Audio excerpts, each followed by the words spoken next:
मित्रांनो, आता 1 जानेवारी 2026 पासून सरकारने काही नवीन नियम लागू केलेले आहे.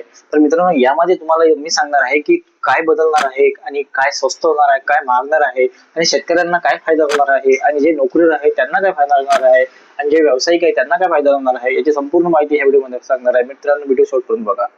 तर मित्रांनो, तुम्ही इथं पाहू शकता सरकारी कर्मचाऱ्यांबद्दल काही नियम दिलेले आहे.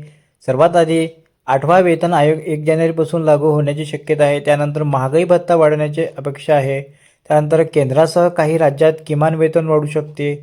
त्यानंतर शेतकऱ्यांसाठी काही महत्त्वाचे बदल आहे. PM किसान योजनेसाठी युनिक ID बंधनकारक केला जाईल. त्यानंतर पीक विमा योजनेत वन्य प्राण्यांमुळे झालेल्या नुकसानीची भरपाई मिळेल. त्यानंतर सामान्यांसाठी काही बदल आहे. तर नवे ITR फॉर्म येण्याची शक्यता असून त्यात व्यवहार आधीच भरलेले असतील. त्यानंतर इंधन दर बदलू शकतात. त्यानंतर सुविधा व महाग काय होणार, तर गेमिंग प्लॅटफॉर्मवर क्रेडिट कार्ड व्यवहारासह 2% शुल्क राहील.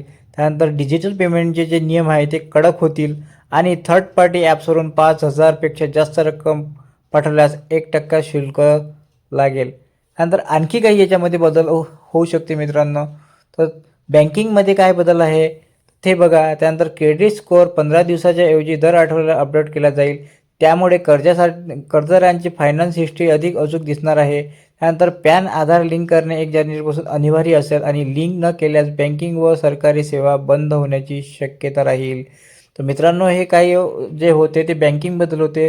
आणि शेवटला व अंतिम जो नियम आहे ते क्रेडिट कार्डवरील सुविधा कमी होणार आणि ICICI बँकेच्या इन्स्टंट प्लॅटिनम कार्डवरील जे बुक माय शो आहे तो मोफत चित्रपट तिकिटाचा लाभ 1 फेब्रुवारी 2026 पासून बंद होणार आहे. तर मित्रांनो, हे काही जे 1 जानेवारीपासूनचे जे नियम आहे काय बदलणार आहे ते हे सर्व इथे होते. मित्रांनो, तुम्हाला याच्यावर काय वाटते तर मला कमेंट बॉक्समध्ये तुम्ही कमेंट करून विचारू शकता, काही सांगू शकता. तर मित्रांनो, सरकारच्या या नियमावर तुमचं मत काय आहे?